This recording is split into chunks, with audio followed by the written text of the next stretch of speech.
আসসালামু আলাইকুম, welcome to my new blog. কেমন আছেন সবাই? আমরা যেহেতু মাছে ভাতে বাঙালি, মাছ ছাড়া কিন্তু আমাদের একদিনও চলে না। কারোর চলে গেলেও আমার কিন্তু চলে না।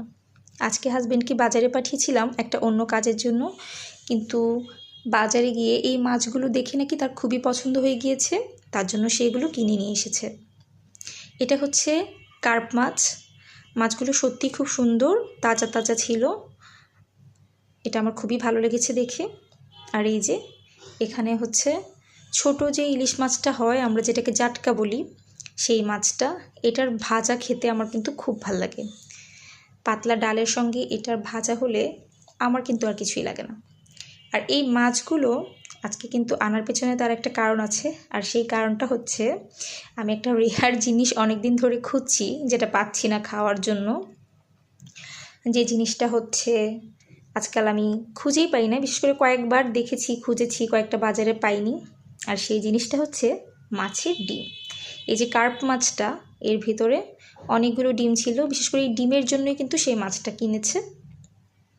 এই যে, তো আমি দেখেই খুব খুশি হয়ে গিয়েছি। অনেক বড় একটা ডিম। মাছের ডিম আমার ছোটোবেলা থেকেই খুবই পছন্দ। তো দুপুরবেলা মাছ এনেছে হঠাৎ করেই, রাগ করার কথা, কিন্তু আমি তার উপর রাগ করিনি এই মাছের ডিম দেখে। তো অন্য সময় সে মাছগুলো আস্তই আনে, আমি বাসায় মাছ কাটি শখ করে, কারণ বাজারের কাটাটা সবসময় আমার পছন্দ হয় না। তো দুপুরের টাইম দেখে আজকে সে মাছগুলো কেটে নিয়ে এসেছে, যেন আমার খুব একটা বেশি ঝামেলা না হয়। আমি শুধু এখন ধুয়ে রেখে দিব। এই যে মাছগুলো একটু ক্লিন করে নিচ্ছি।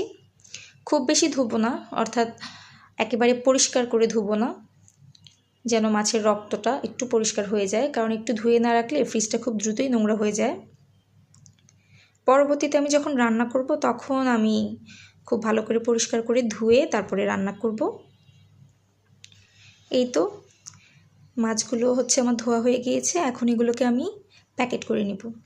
প্যাকেট করে আমি ফ্রিজে রেখে দেব। এই যে মাছের ডিমটা, এটাকেও একটু হালকা করে ধুয়ে নিচ্ছি। খুব বেশি নাড়াচাড়া করে এখন ধুতে গেলে দেখা যায় ডিমটা ভেঙে যাবে। কোনো মতে শুধু উপরের রক্তগুলো একটু পরিষ্কার করে রেখে দিয়েছি।